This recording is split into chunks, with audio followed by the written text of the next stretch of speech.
Assalamualaikum warahmatullahi wabarakatuh. Izin memperkenalkan diri, nama saya Gaisa Zahra Sidik dari Prodi Studi Administrasi Bisnis. Di sini saya akan menjelaskan menjaga nilai-nilai Sumpah Pemuda di era globalisasi. Sumpah Pemuda ini diucapkan oleh pemuda-pemudi Indonesia pada 28 Oktober tahun 1928 dengan mencurahkan segenap jiwa dan raga demi tercapai cita-cita berdirinya negara Republik Indonesia. Di tahun 2022, Sumpah Pemuda ini menjadi pendorong semangat pemuda ini meneruskan cita-cita tersebut. Lantas, bagaimana memakai Sumpah Pemuda di era globalisasi seperti saat ini? Dulu, pemuda dan pemudi Indonesia terlatih dan berkorban darah hingga nyawa untuk memperjuangkan kemerdekaan dari belenggu penjajah. Pengorbanan tersebut memberikan pengaruh besar bagi putra-putri Indonesia saat ini untuk melanjutkan perjuangan demi menjadikan Indonesia negara yang martabat di mata dunia. Makna Sumpah Pemuda dalam momentum dianggap sebagai semangat penegasan cita-cita berdirinya negara Republik Indonesia, yakni berpegang pada ikrar bertahan air satu, berbangsa satu, dan berbahasa satu bahasa Indonesia. Tahun 2022 ini, setelah 83 tahun berlalu, Sumpah Pemuda tentu masih memiliki makna positif yang didapatkan dalam kehidupan sehari-hari, mulai dari nilai patriotisme, gotong royong, persatuan dan kesatuan, cinta, damai, serta tanggung jawab. Peringatan Hari Sumpah Pemuda sebenarnya memiliki makna yang sangat luas. Apabila Sumpah Pemuda ini memiliki pada era digital, makna ketiga Sumpah Pemuda ini masih sangat relevan untuk diterapkan. Era globalisasi menurut Kamus Besar Bahasa Indonesia, KBBI merupakan proses masuknya ke ruang lingkup dunia. Menurut Anthony Giddens, sosiologi, globalisasi adalah intensifikasi hubungan sosial secara mendunia sehingga menghubungkan antara peristiwa satu lokasi lainnya. Aspek kehidupan bermasyarakat dengan berpengaruh globalisasi akan berubah sedemikian rupa sehingga pola pikir dan budaya di masyarakat akan ikut juga berubah. Perkembangan yang kita rasakan secara ini meliputi cepatnya arus informasi melalui media sosial, lebih dekatnya jarak antar lokasi dengan perkembangan teknologi komunikasi. Di tengah perkembangan zaman dan era globalisasi serta teknologi yang dinamis dan penuh persaingan ini, semangat Sumpah Pemuda harus tetap dijaga. Beberapa pemakna dalam peringatan Sumpah Pemuda dapat kita terancapkan melalui digital kultur yang tak lepas dari kehidupan generasi muda masa kini. Lantas, bagaimana cara memaknai Sumpah Pemuda di era globalisasi? Inovasi dalam digital kultur. 1. Pesatnya perkembangan teknologi digital saat ini sangat membantu pemuda dalam mendapatkan kesempatan yang lebih mudah untuk berkontribusi terhadap negara. Di era globalisasi dan digitalisasi ini, nilai persatuan dan kesatuan, saling bahu-membahu, gotong royong untuk membangun sesama dengan berbagai inovasi teknologi yang terbarukan. Sering berkembangnya teknologi tidak dapat dipungkiri. Makna Sumpah Pemuda ini dapat membawa semangat perubahan ke arah yang lebih baik, yakni semangat transformasi. Generasi muda bisa melalui perjuangan dengan menggunakan teknologi untuk belajar dalam berkarya sejak dininya, hingga menciptakan terobosan baru yang dapat meningkatkan kualitas hidup pribadi serta memberikan nilai-nilai kebaikan bagi lingkungan sekitarnya. Bijak mengelola informasi dan memerangi kehoakan. Kayak semacam dua era globalisasi Di kebutuhan informasi sudah tersedia secara online sering teknologi yang berkembang, namun sayang maraknya berita bohong atau hoak menjadi duri bagi masyarakat. Banyaknya konten kini banyak dijumpai berbagai media sosial yang cukup meresahkan. Disinilah peran generasi muda menjadi sangat penting karena mereka harus mampu berpikir kritis terhadap semua konten yang ada di media digital. Tak cukup sekedar berpikir kritis bagi yang diri sendiri, tapi generasi muda juga harus menularkan semangat berpikir kritis kepada lingkungan sekitarnya. Sebagai generasi muda di era globalisasi ini, di era digitalisasi ini, para pemuda ini juga berturut tanggung jawab dalam peningkatan kesadaran masyarakat mengenai manfaat kebebasan berinformasi serta media jejaring sosial secara sehat dan bijak.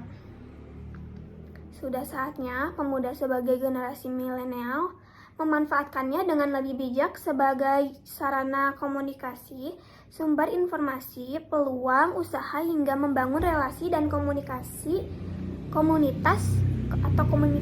untuk ke arah yang lebih baik. Mempertahankan kearifan hingga membangun relasi dan komunitas untuk ke arah yang lebih baik. Mempertahankan kearifan lokal. 3. Para pemuda harus menyadari bangsa Indonesia yang beraneka ragam suku, agama, ras, dan bahasa merupakan suatu kekayaan yang sangat luar biasa. Budaya lokal menjadi senjata ampuh untuk menangkal pengaruh globalisasi yang mempermudah masuknya budaya asing yang lebih individual dan hedonis, bukan merupakan jati diri bangsa Indonesia. Generasi muda ini saat ini bisa menggunakan persatuan, persaudaraan, dan semangat golongan pemuda tahun 1928 untuk berkontribusi terhadap pembangunan negara. Nilai-nilai Sumpah Pemuda dapat diperhatikan dalam kehidupan sehari-hari sebagai wujud nasionalisme. Pada masa kini, generasi muda hendaknya mempertahankan nilai-nilai Sumpah Pemuda dan mampu untuk memakai. Generasi muda harus mendukung toleransi dalam mempertahankan kesatuan bangsa Indonesia. Wujud toleransi ini misalnya generasi muda harus menghargai perbedaan yang ada seperti suku, agama, ras, dan golongan. Salah satu makna yang dapat kita petik dan Sumpah Pemuda untuk diterapkan untuk mendukung kemajuan bangsa, yaitu mendukung toleransi sebagai upaya menghargai perbedaan yang ada, meningkatkan rasa cinta tanah air di tengah era globalisasi ini, semangat belajar, berkarya, dan berinovasi, dan mewujudkan masa depan bangsa yang lebih baik.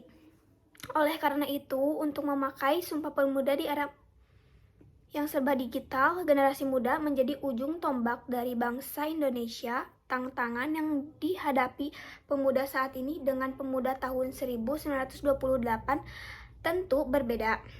Masa boleh berbeda-beda, tapi semangat juang serta spirit Sumpah Pemuda harus tetap menyala.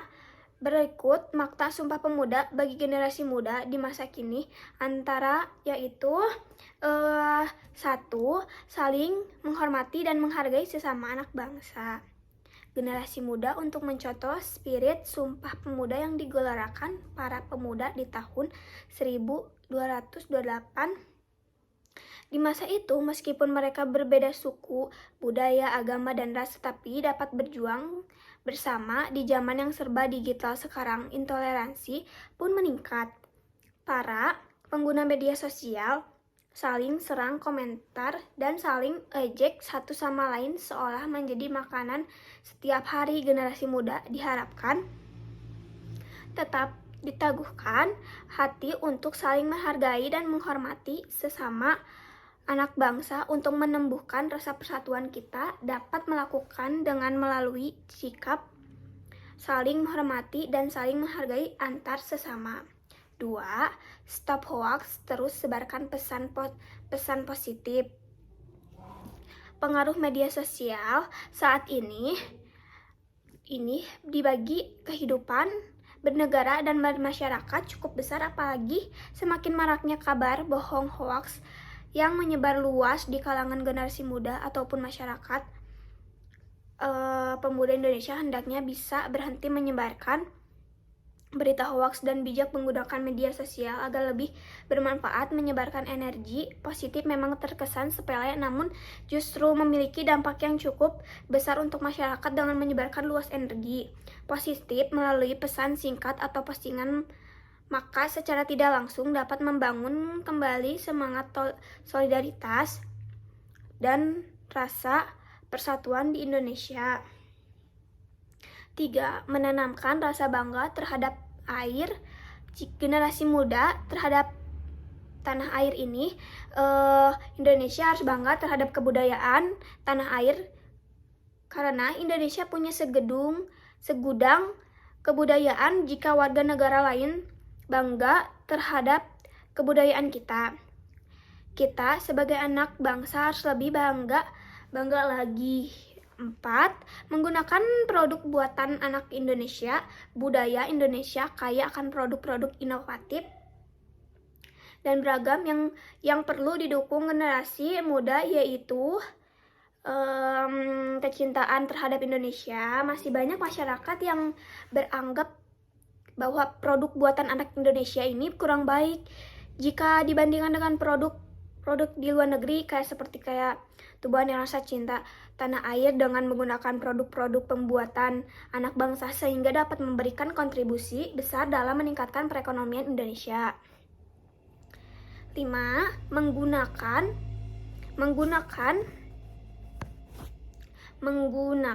bahasa Indonesia dengan baik dan benar. Salah satu poin yang disampaikan dalam Sumpah Pemuda Indonesia adalah menggunakan bahasa Indonesia sebagai bahasa persatuan. Bahasa Indonesia bersifat universal dan lebih mudah dimengerti seluruh orang. Banyak kita jumpai kalangan muda yang lebih bahasanya Indonesia bersifat universal dan mudah dimengerti. Salah satunya banyak kita jumpa kalangan muda yang lebih sering menggunakan bahasa asing ataupun bahasa gaul untuk berkomunikasi, padahal bahasa Indonesia merupakan bahasa pemersatu bangsa yang diharuskan kita banggakan. Makna lain Sumpah Pemuda yaitu menumbuhkan semangat dan komitmen generasi muda dalam persatuan dan kesatuan untuk lepas dari penjajahan dan menumbuhkan sikap patriotisme, nasionalisme, dan gotong royong, serta membentuk bangsa Indonesia yang merdeka, bersatu, berdaulat, adil, dan makmur.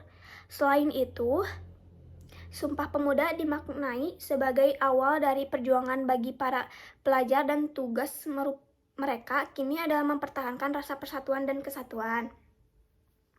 Sekian dari saya, terima kasih. Wassalamualaikum warahmatullahi wabarakatuh. 92 tahun yang lalu, para pemuda Indonesia melakukan kongres dan berikrar. Mereka yang berasal dari berbagai suku, agama, dan ras bersumpah sebagai satu nusa, satu bangsa, dan satu bahasa. Hari itu dikenal sebagai Hari Sumpah Pemuda.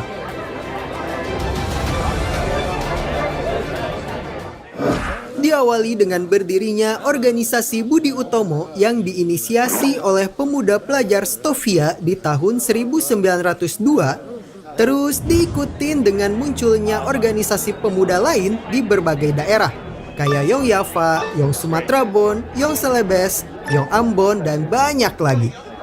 Semua organisasi kepemudaan itu gigih banget buat melawan penjajahan di berbagai aspek. Hingga puncaknya, semua organisasi pemuda berkumpul di sebuah kongres dan melahirkan Sumpah Pemuda di tanggal 28 Oktober 1928. Di sini kita bisa lihat kalau pemuda punya peranan penting dalam perjuangan kemerdekaan. Pemuda juga selalu menjadi tulang punggung dalam pembangunan bangsa. Kok bisa gitu ya?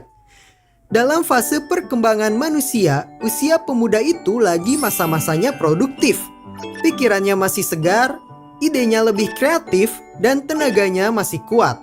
Jadi gak salah kalau masa depan suatu negara ada di tangan pemuda. Makanya, suatu negara bakal diuntungin banget kalau punya lebih banyak pemuda dan pemudi yang produktif. Keuntungan ini dikenal sama bonus demografi. Di Indonesia sendiri, bonus demografi bakal dialami hingga tahun 2045. Pada saat itu, penduduk dengan usia produktif di Indonesia bakal mencapai 70% dari total penduduk Indonesia yang jumlahnya sekitar 271 juta penduduk. Terus, siapa ya pemuda yang bakal berperan di masa bonus demografi itu? Ya, jawabannya adalah kamu.